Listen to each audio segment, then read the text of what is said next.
tonight, so you're only going to get three of us, and it's a wild ride you're about to be on. I am going to warn you. Also, just a warning, we do use crude language, so if you don't like that, you're fucked. You are. I'm going to be real. So I am going to go ahead and get started. I am your host, Eric Stacy. You will see in my face, not that much. I am used to saying a lot. There's only three people. Did you guys hear that Twitter's dying? Twitter's gonna be dying, and I have to get one vendetta off my chest. It's with my high school. They blocked me on Twitter when I was still going to school there. And that's not cool, if you don't know that. They tweet important information on that account. They do. And I didn't see it at all. But so, the way I discovered it is they tagged one of my friends in a tweet, and my friend was like, "Oh my God, go like it. And I just kept on typing in their Twitter, and it was just never showing up. And I was like, am I stupid? Did they just not teach me how to spell blazer correctly or something?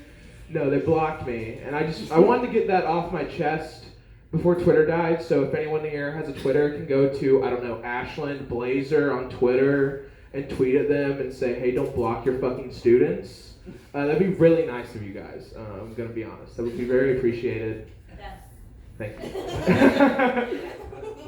But so Thanksgiving's tomorrow. Is everyone excited for Thanksgiving? Woo! What's everyone's favorite part of Thanksgiving? Food. See, mine's fighting with my family. I feel like that's everyone's staple that everyone can agree on, is that you always somehow fight with your family. But Thanksgiving's going to be really interesting because I'm 20 years old now, and, 20-year-old Thanksgiving is so different than being young because you can finally, realize your uncle's a drug head. Can realize that that's the problem, not that your grandmother just didn't really like those mashed potatoes that much. I have a really interesting relationship with my family because we're pretty close, and I'm a comedian, so I don't really have a filter. But so we watched this show me and my family do called Marvelous Miss Maisel. It's on Amazon Prime. And her manager have a phrase that they say before she goes up on stage, tits up. And so since me and my family watch it, we say that to each other at random times. Like I'll just be walking by, I'll be like, hey mom, tits up. And I said it one day, and my dad looks at me and he goes, well, your mom's tits were up in my mouth last night.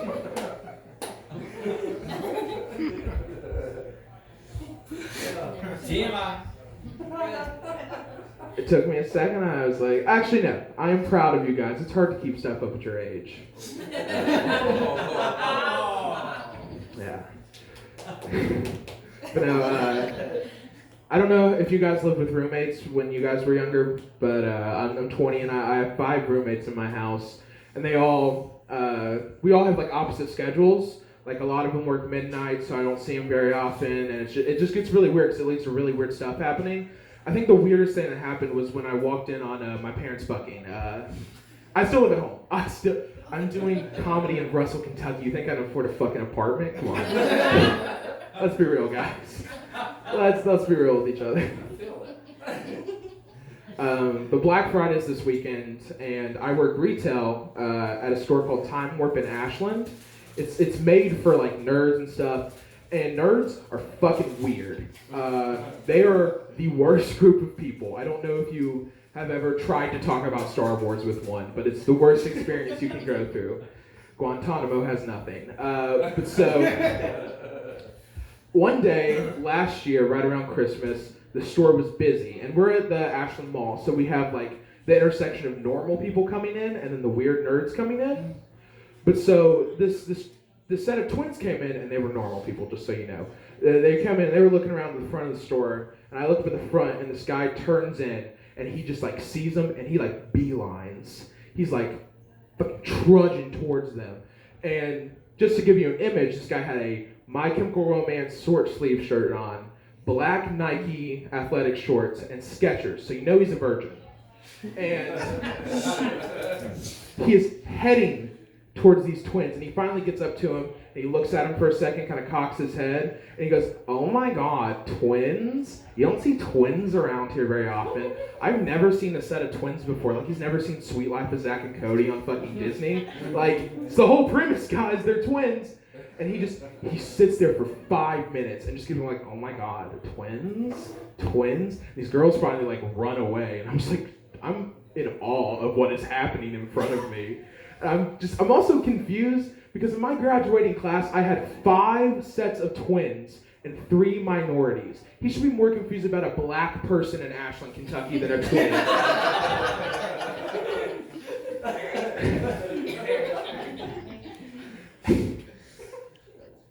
I'm a nerd. Anyway, so I'm a nerd. I do want to tell you guys that after I just insulted them for 5 minutes. But have you guys heard, like, if you've seen a Marvel movie, I don't know, in the past 10 years, the multiverse theory?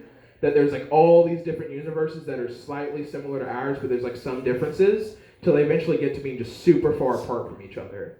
And I like that theory for many reasons, but the main one is, like, what if Superman exists in one of these? I think it's a really cool thought process because, like, our world is so boring, and, like, Superman could exist in one of these. But then I was thinking, and it really scared me because, like, what if Superman was able to travel, and he traveled to ours? What if he landed in Huntington, West Virginia? You know how terrifying of a first look that is for our fucking planet, guys?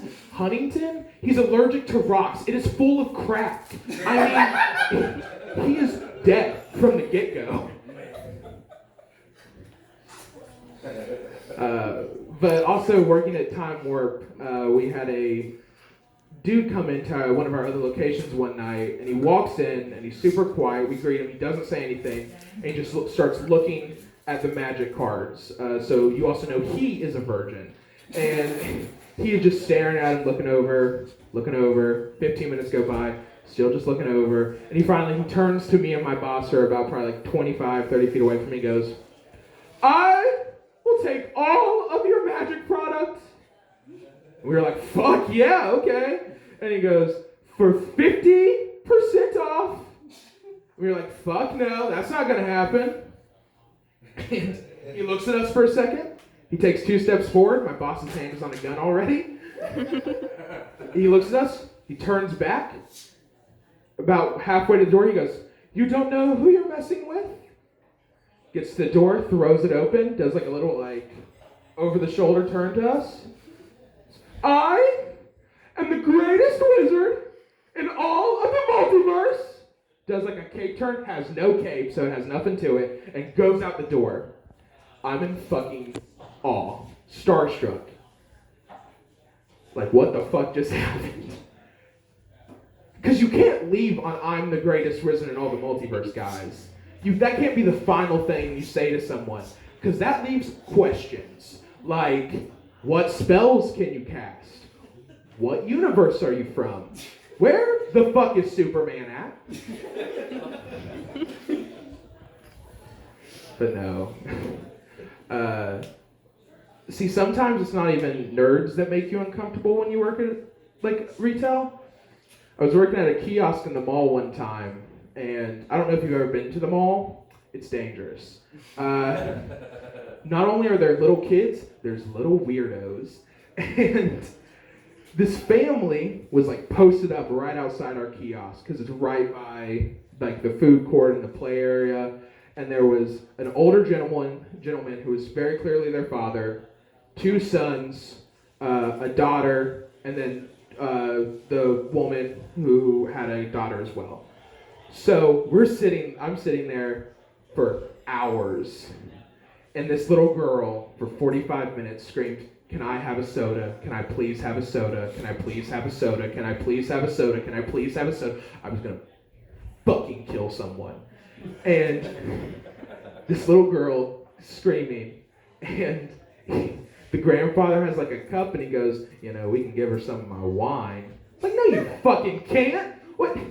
She's not gonna like the wine, guys. I know kids don't like wine. I grew up Catholic. It doesn't taste good. It doesn't.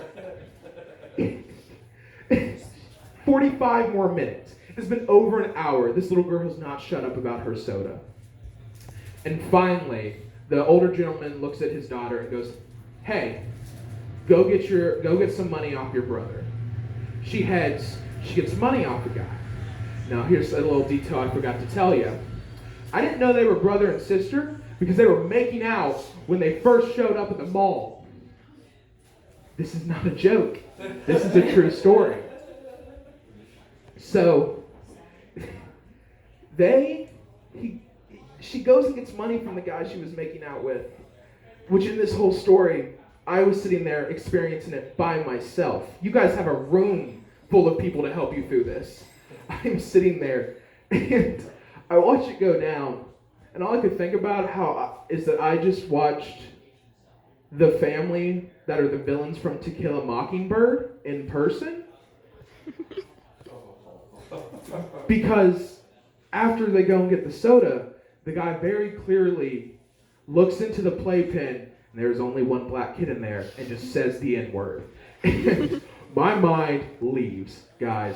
It is just gone. I am just about to jump over my kiosk and hit this guy until it dawned on me, why hit this guy when I can just make fun of them in a room full of people being recorded? But no. That was all actually a true story. I really need to talk to a therapist, guys. Not you.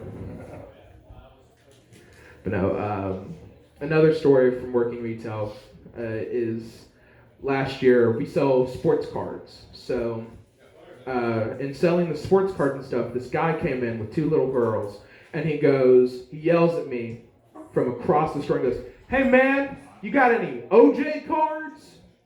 Not a good conversation starter. He yells that, and I was like, well, we do. We're there in this little section of like football players.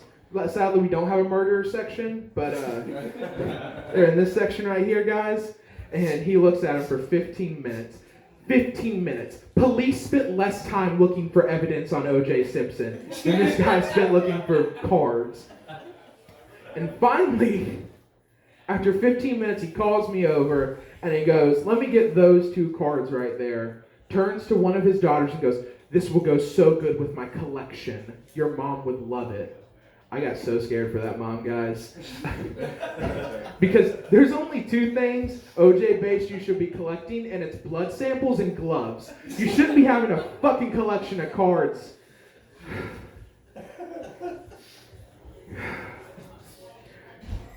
Before I get out of here and introduce the next comedian, I do just want to say thank you to you all for coming out, even if you guys didn't know about it, for sitting here through all of my cursing. My mom would have hated this. She's in the next room. And I want to thank the brewery for putting this on. And I want to thank the two comedians who showed up.